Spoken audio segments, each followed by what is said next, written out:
In today's video, I am going to be breaking down Michael Jordan and some of the best basketball moves that he did while he was in the NBA. Michael Jordan is one of the greatest basketball players of all time, and we can really learn from the footwork and what he does on the court to be able to score more points ourselves. So let's get down and let's check out Michael Jordan. Okay, so first off, Michael Jordan keeps the ball extremely high in this clip, and this is actually a very good strategy. You can do different fast fakes out of that low post anytime that you get double teamed. This is a fantastic option. This is not a move. This is just a quick tip that I can give you.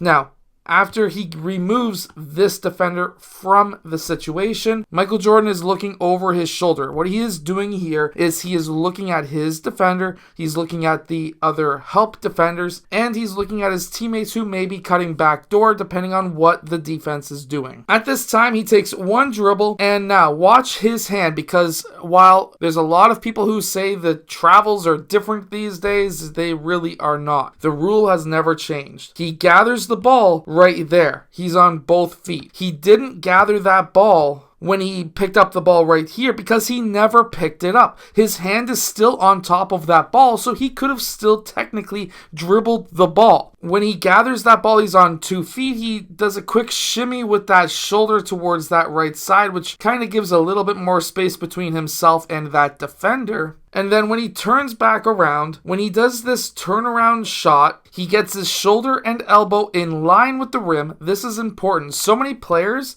will do this turnaround jump shot, and what they'll do is they will not get this shoulder and elbow in line, and the ball goes way out towards the right or left side. You need to get this in line with the rim so that you'll have a straight shot. This is just a quick, simple move that you can do. The leg kick allows you to get that right side in line. It also kind of helps to create distance between yourself and the defender, but we won't say that. And of course, he was able to make this shot. This is a fantastic mid-post, low-post basketball move that you can do. Having that low center of gravity as well, having your knees and hips bent is extremely important in a move like this to create that contact as we seen right there, which is extremely important.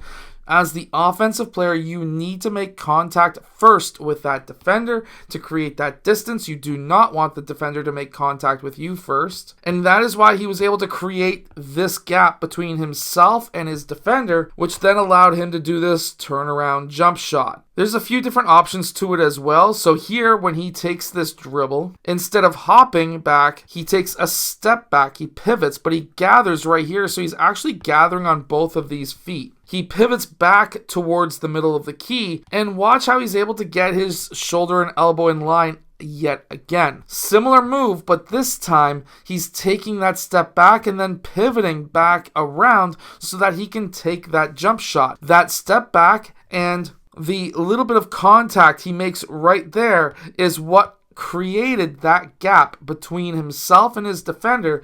And anytime you want to be able to score with a tight defender, you need to have a gap, and how you make that is by making contact with that defender first. And that is why Michael Jordan was able to score in this clip here. Now, this is a fun move too. It's off of the same base as what we were just looking at. And here, he gathers that ball right there. He does that quick shoulder fake. He's already got the gap between himself and his defender. But now when he turns around, he does a quick shot fake right here. That gets these defenders out of position, and that allowed him to do a quick step through. Hey, look at that, a step through. Guess what? We do that today, and a lot of Instagram referees call this a travel, and they say, oh, it wasn't allowed in the 90s. This was the 90s, and guess what? It was allowed. And that step through allowed him to be able to score at the rim. This is a really good clip of a step through as well. So right here, when he takes this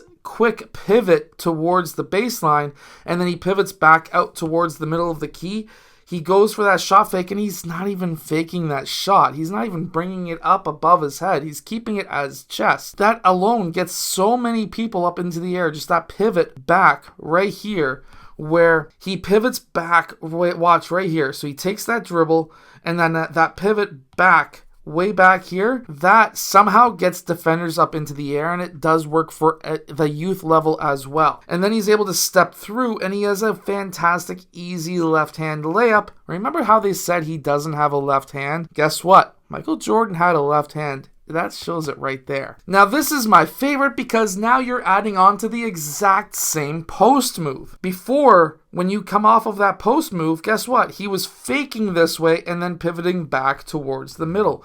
But here, he spins right off and then he's able to then go up for that shot. This is an addition onto that same exact post move. This is really good as well. So he gets that ball in that low post, and watch what he does. He does a quick spin baseline. Using the baseline is so important. A lot of younger players don't use it because now you have a different view of the court. By having a different view of the court and all of these players are looking at you, guess what? You now have a lot of different passing angles out of that low post, and you may have a lot of players who are cutting backdoor because their defenders are no longer looking at them. And because of this, as a baseline drive man or a drive player who's somebody who drives baseline, you can get yourself a lot of assists. But here, Michael Jordan was able to finish at the rim because he was a fantastic finisher. Now make sure to go check out the links on this video, but also check out the vertical jump training book down in the description below. My camera has died, so you can't see my face. Anyways, I hope that you've enjoyed today's video. If you have, hit that like button, subscribe, and I'll see you guys again next time.